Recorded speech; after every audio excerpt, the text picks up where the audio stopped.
So I want you to give a huge simplicity welcome to Josh Bottomley. So come on down. My beautiful bride, we met on a blind date. And I was working with her neighbor growing up. She's from Des Moines, Iowa, and her neighbor and I were teaching at school, and she was telling me about Amy, and she was telling Amy about me, and we kept kind of saying no for about a year, and finally we were just at a point where we were willing to give it a try, and so we met on a blind date. She came down from Iowa, and 6 months later we were married. Wow. All right. And then we spent the next year in the equivalent of the ICU unit for new married couples. So it was challenging, but we've now, next year will be our 25th wedding anniversary. Awesome. Yeah. Amazing. Yeah, and that is my son Silas Tesfamariam. Nice. Tesfamariam is the Amharic word, and it's translated Tesfa, hope of, Mariam, the hope of Mary. Oh, wow. And Silas came into our forever family when he was 4 months old. And he is 18, and he'll be a senior. And as my wife and I like to say, quoting Uncle Eddie from Christmas Vacation, he's just the gift that keeps on giving to us. So that's Silas. That's our family. Very cool. Yeah. Very cool, man. Thanks for being here today. It's an honor. I've really enjoyed your book. I've enjoyed getting to know you more over the last few months. So really quickly before we get into some of this stuff, so what do you do? Like, what's your work? What's your job? What do I do? So how do we find you on social media? No, I'm kidding. You can't find him on social media, basically. But so I'm an educator. Yeah. I've been teaching kids for 30 years. Wow. And I've taught at every level, junior high, high school. For the last 22 years, I've been teaching high school English at Cassidy School. Wow. Nice. I also coach basketball, and I'm a college counselor. For a period of time, I was an administrator, and then didn't like that gig, and that's in my book. So I've been an educator. I always tell people my philosophy of education is real simple. The kids are the curriculum. The kids are the curriculum. And so that's what I do. I work with kids and try, the word education is from the Latin educere, it means to draw out, like drawing water from a cistern well. I try to draw out the potentialities of my students every day. I love that, man. Yeah. That's awesome. So let's get into this book. This book is called Euchatastrophe. Yes. I don't know. I never heard this word before I saw this book, Euchatastrophe, all right? So the subtitle is the story of a modern day fairy tale. Yes. Right. So here's my first question. Like, what the heck? What is Euchatastrophe, and what does it have to do with fairy tale? That's great. Would you hold this for a second? Yeah. Oh, are you going? Yeah. Uh-oh. Oh no. I have to put on my Gandalf hat. Yes. There we go. Here we go.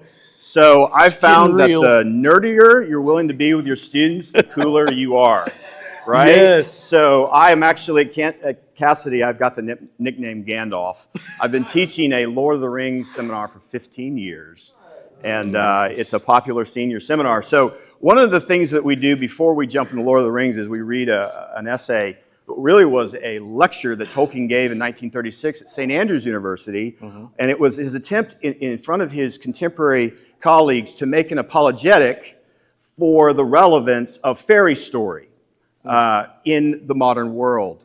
And so in that essay, there's a part of it at the very end that's subtitled Recovery, Consolation, and Euchatastrophe. And eucatastrophe is a word that Tolkien coined. And it's the Greek word, EU means translated good, and then of course catastrophe, calamity. And of course, you put those together, we're talking about a good calamity. Now, of course, that's an oxymoron, and Tolkien was not arguing that calamity is a good thing. Watch this, he was arguing that something good could come from calamity. And so what I often do with my students is I want them to see this visually so that as we read The Lord of the Rings, they can see the eucatastrophic shape of Lord of the Rings. And so what I like to do, thinking of the U, is I will draw a U like this to represent kind of the narrative plot and paradigm of Lord of the Rings. That every fairy story, Tolkien argued, has at the heart of it a eucatastrophe. It is, as Tolkien said, the magic at the heart of fairy tale. And what he's talking about here is all fairy tales involve a descent into darkness. Fairy tale does not deny darkness. This idea that fairy tales foster infantilism, that it's a juvenile type of book, couldn't be farther from the truth. Right, all fairy tale engages with real darkness, and the protagonist experiences a kind of descent that leads to a kind of loss, to trauma, to suffering, and at the bottom of it, they experience a kind of abyss. I'm borrowing the language of Joseph Campbell. They experience a kind of death. See, fairy tale, Tolkien argued, does not deny the reality of tragedy. Now stop and think about all the great stories, all the fairy tales. And my guess is that you can identify a descent into a kind of death. I want you to turn and pair and share. Think of a story that's been meaningful to you where you see this movement of descent toward death. Can you do that? I want to give you 1 minute to think of a story that involves a descent toward death. Can you do that? Go. See what you come up with each other. Those were the ones that I came up with. So I was just listening to Israel. He was like, Good Will Hunting, and Star Wars. I mean, he started just getting going. Yeah, you see it, right? In, of course, The Lord of the Rings, I think of the time in the story where Gandalf falls in the mines of Moria, right, and dies at the end of that great battle with the Balrog.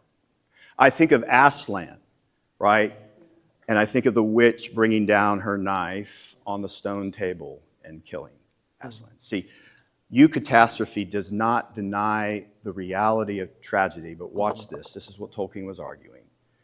Eucatastrophe denies the finality of tragedy. That's good. Right? Yes, bad news gets the first word and seemingly the last word. But then something comes swooping in like eagles to bring didn't see it coming rescue. Yeah. There's a turning, right? There's a kind of resurrection that leads to an ascent and a full recovery. That's what fairy tale is, right? The theme that runs through all fairy tale is the theme of transformation. That something bad is transformed into something good, as Tolkien says, that takes you beyond the walls of despair to something you can't even see, right?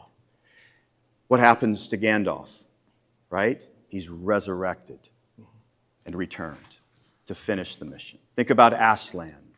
3 days later, the stone tablet breaks in two, and he lets out a death-defying roar, and death begins to work backwards, and winter turns to spring. Eucatastrophe does not deny the reality of tragedy, but it does deny the finality of it. And what Tolkien then pointed to is the ultimate eucatastrophe, is the eucatastrophe we find in the story of the incarnation. For when Jesus came into the world, right before it, what had happened? Herod slaughtered the children. But it was out of that slaughter that Jesus was born. On Good Friday, he was crucified on a cross by the empire. And 3 days later, he rose again. And the story tells us that at the end, right, love wins. There will be Armageddon, but beyond that, there will be a wedding. Eucatastrophe shares the shape of a comedy because all traditional comedy ends in marriage. It's not a coincidence that the last image in the Bible is an image of marriage. Because that's what the story of the Scriptures is. That's good. Okay. That's good. I took you into my classroom. I'll take off my Gandalf hat. That was so Yeah, good. yeah. Awesome. Yeah. So, here's my question, bro. To really teach eucatastrophe, I'm thinking that you have to have had your own experience with it. Right? Like to really, you hear this kind of stuff all the time. It's like, man, I don't know. I don't know if I believe that song because I don't feel like it's like you're not connecting with it, right? When you're singing it, I don't feel, it's like, but the songs that connect are the ones where it's like, man, what she's saying, what they're saying, what he's singing, I feel like they've gone through this. Yeah. And obviously because I've read your book, but it sounds like this is more than just a lecture that you do, that this is like, hey, let me just explain that this is something that's happened to me too. And so you talk a lot about Dead Poets Society in the book, a lot about Keating, the idea of losing your yawp, your yelp. Can you talk really quickly about how does that connect so much to your own story and why you wanted to write the story about losing that yelp and finding that yawp? Does that make sense? Yeah. Can I? So early in the book, I quote C.S. Lewis, who said, "We read to know that we are not alone." Yeah. Yep. And I follow that up by saying that the only books or stories really worth their salt are the stories that are about ourselves. And so for me, I think that we all can find ourselves in this story. We know this story in our bones. We've all experienced a kind of descent. We've all experienced loss. We've all been in the abyss, or as St. John's of the Cross called, the dark night of the soul.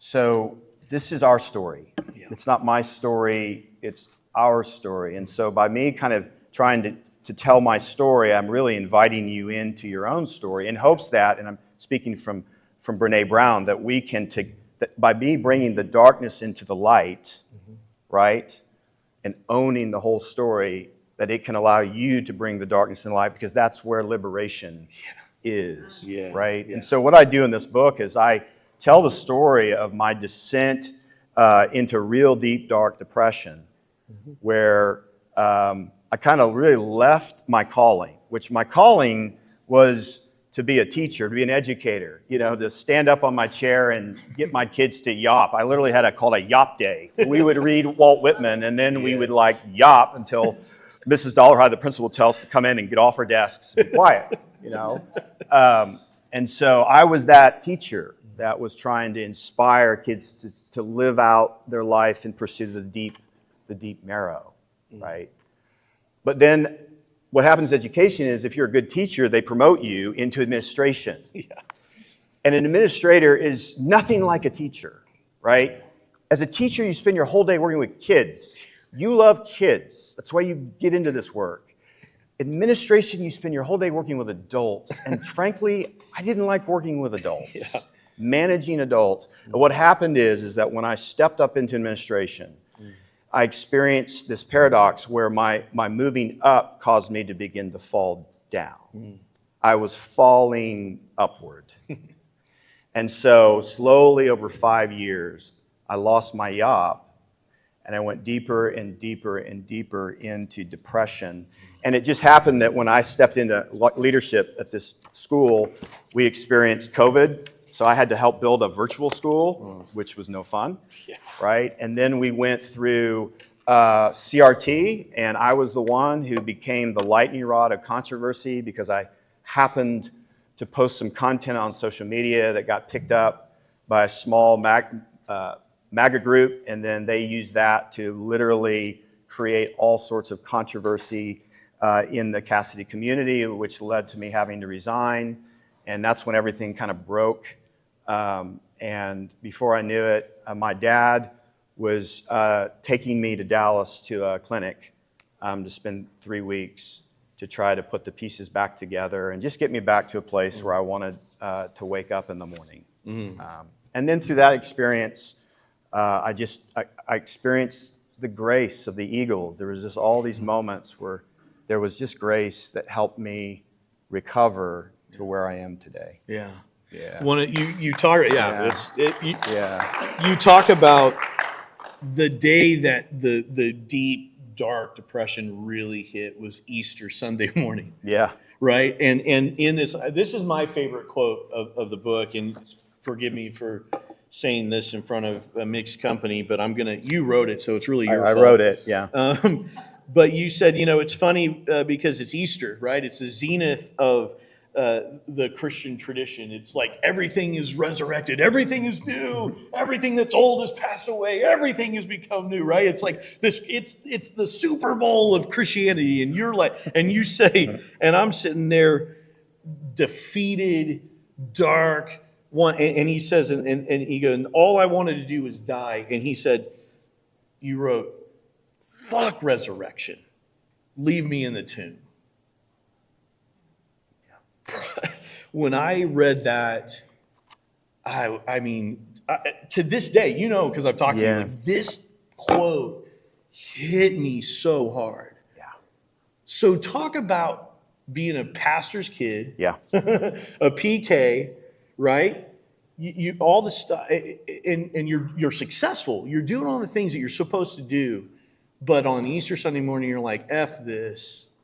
Leave me in the tomb. I want you, just because we're going to come back to the end and the recovery, but talk about, is part of the depression the fact that you were feeling depressed? Yeah, I of course, when I wrote it, I could see the dark humor in it on a meta level. Like, I could see the tragic irony. And yeah, I think I was depressed that I was depressed. I was, of course, like a Christian who grew up, I felt guilty for feeling depressed, right, on this day. So that compounded and exacerbated what I was feeling. But at the end of the day, like, you guys have all had those moments where, like, you come up out of sleep and you break through that magma of consciousness, and then you're like, oh, you know what I mean? Like, you wake up and you wish you wouldn't have experienced that moment of consciousness. It just happened to be that I woke up on Easter Sunday with my son popping Easter eggs in the other room and laughing, and I literally couldn't get out of bed. And so, yeah, that, to me, I started the book at the middle, at this point. Easter Sunday was that day. It was my death day, not death-defeating day. It was my death day. Yeah. At the end, towards the end of the book, you were, I'll show you where we are. I love this doodle, but you talk about your experience in the 3 weeks when you're there and doing therapy, and you're doing one-on-one stuff and group stuff and all of that stuff.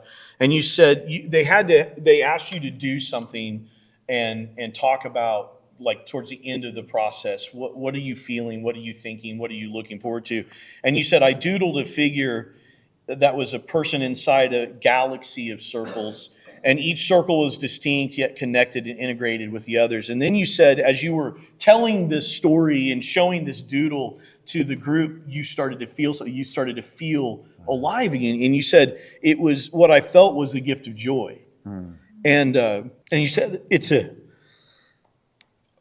a joy that one can only find on the other side of grief and despair, right? And you said, Euchatastrophe occurs when we pass through something that forces us to feel the pain, to face it, to face the trauma, the despair. So can you talk about that doodle and finding joy again, and maybe I don't know, like, what was that like to you? Because, I mean, these are the moments that hit me so hard. Yeah. So, talk about that a little bit. So one of the things we had to do is we had to put together like 3 collages. One was like how you see yourself, and then one was how you think others see you, and then the last one was how do you want to see yourself, right? And so that last one was like to see myself integrated, whole, to see a glimpse of my cosmic self, my eternal self, and to live into that. And so to me, I was just trying to name the thing that was beginning to grow and slowly expand in me, right? Which was beginning to get a picture of what's going to emerge through all this that I was just beginning to see.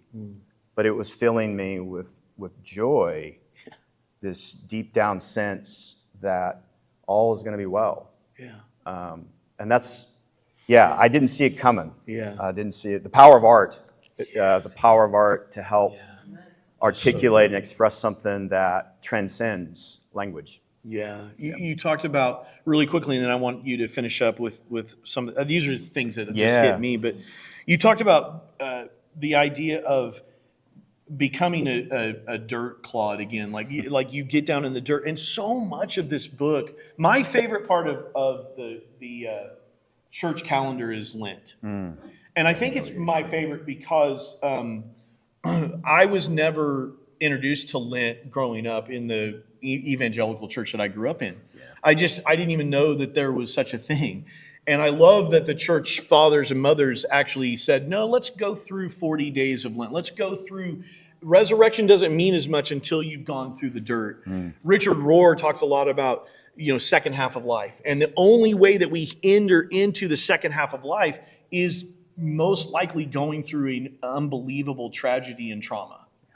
And so those things, there's something about being in the dirt. There's something about lament. There's something about facing this stuff and being and recognizing that actually does lead to joy. Can you talk about how that's kind of dichotomy? It's kind of a oxymoron. Yeah. In a way, it's like, the way to really kind of experience resurrection is to, and now it's not like you're saying, hey, go out and get really, really depressed. Like this is going to be good for you. But there is unbelievable beauty in figuring out that I'm connected to the dirt in a way. Does that make sense? That's what I got a lot from your book. Yeah, I think of you too. I think where Bono said, if you want to kiss the sky, you gotta learn to kneel and get on your knees. I think about last week. Where's Rachel? Yeah, she's not here today. She's not here. Yeah, I mean, that was so her spoken powerful. word last week. Yeah. Did it not drip with the healing balm? Yeah. But she dripped healing balm over us through her pain and her tears. Yeah. Right? Henry Nouwen, one of my favorite theologians, Real Compassion, he talked about the archetype or the trope of the wounded healer. Right? And so that's Jesus. Jesus who said, here's my hands, here are the holes. Right? That through his wounding he heals. And so, look, all that I've learned, if I've learned anything in my walk of faith, is that most of the gospel truth, all of gospel truth is paradox. Yeah. It's paradox. Yeah. But you see it, you see it all the way through the scriptures. I've been listening to repeat U2's 40, which is after Psalm 40. I waited on the Lord. He heard my cry. He lifted me up out of the pit, out of the muddy stuff. And then he says, and now I will sing a new song. Yeah. You see descent, the pit, the miry clay, and then the divine lifting him up and birthing in him through the mud, the mess. It was there that the new song was birthed. Right? And so it doesn't mean that I like it. Yeah, right. And that's why one of the things I do is I tell my kids, the scriptures has this big eucatastrophic shape to it, but when we get to the existential level, as humans, we will go through cycles of this. It's not like you go through it once and it's over. Right, yeah. Our lives will be patterned after this. And all of us in this room are somewhere in this. Right. Somewhere. And even when we get to the place of ascent, we know that at some point there will be another cycle of descent, death. Yeah. So good news, right? good news. Yeah. But the more that we can look at it and face it, there's actual joy there. What out of your book? I've talked to you about the stuff I love. What's like your favorite? Do you have a favorite part that you wrote that you really love, or want to leave us with? It's like asking me what was my favorite song. So there's a chapter that I titled a bit on blessing. So is my attempt to if Jesus were a stand-up comedian. It's called Jesus at the Largo, 173. Yeah. So it's kind of two chapters, but it was actually inspired, and I'll finish here, by Eugene Peterson, whose translation of the Message. his translation of the first beatitude, blessed are the poor in spirit, for theirs is the kingdom of heaven, he translated, blessed are those who are at the end of their rope. All right? Yeah. For theirs is the kingdom of heaven. And to me, that has stuck with me. So I wrote a bit where if Jesus were to stand up and do like a comedy bit on what blessing is, this bit is called Blessed. All right. And again, inspired by what Eugene Peterson said. And we'll end with this. Blessed are you when you are at the end of your rope. Blessed are you who contemplate hanging yourself from the ceiling fan with the little rope that's left. Blessed are you who wonder if God made you on a day that she had one too many mojitos. Blessed are you who ate honey buns all week and forgot to shower. Blessed are you who lay awake all night and doom shop with your credit card in hand. Blessed are you who are under the covers and back in Stars Hollow with Rory and Loreline by 4 p.m. Shout out to my wife who loves Gilmore Girls. Blessed are you who wake up next to your husband strapped into a CPAP machine and fantasize about leaving him for Mark Ruffalo. That's me too. Blessed are you who look at yourself in the mirror with an unshaven, slovenly face and ice cream belly and call yourself a disgusting slob.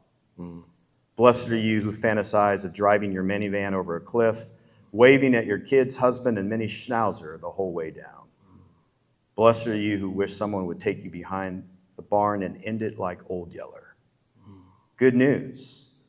The God of the universe is for you and with you and has got your back, no matter how leathery, sun-scorched, and humped over like Richard Nixon.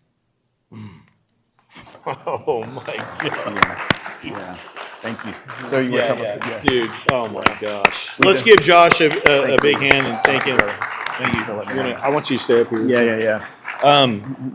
There's so much good in this book. At the end, it talks about how to be a friend and what do you do with somebody who's in depression in your life.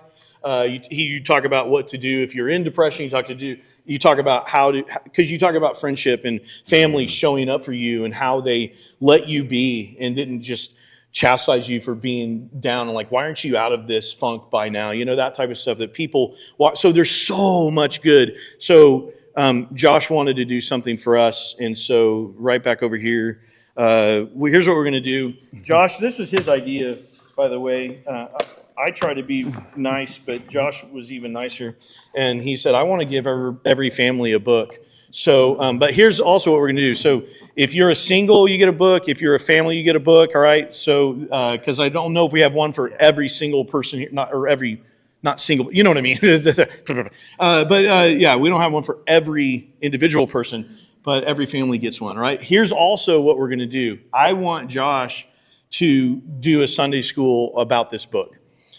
So we're going to take in August, I think we're going to work it out in August. We're going to do about 4 to 6 weeks, somewhere on the book. So get the book now, read it, and then he's going to actually do a Sunday school at like 9:30 before we meet here at 10:30 and talk through and teach this book in a more detailed way, because I think this is something that all of us should have, and this is his gift to you. So every family member, every individual, raise your hand and he will get you a book. Let's give Josh another huge thank you.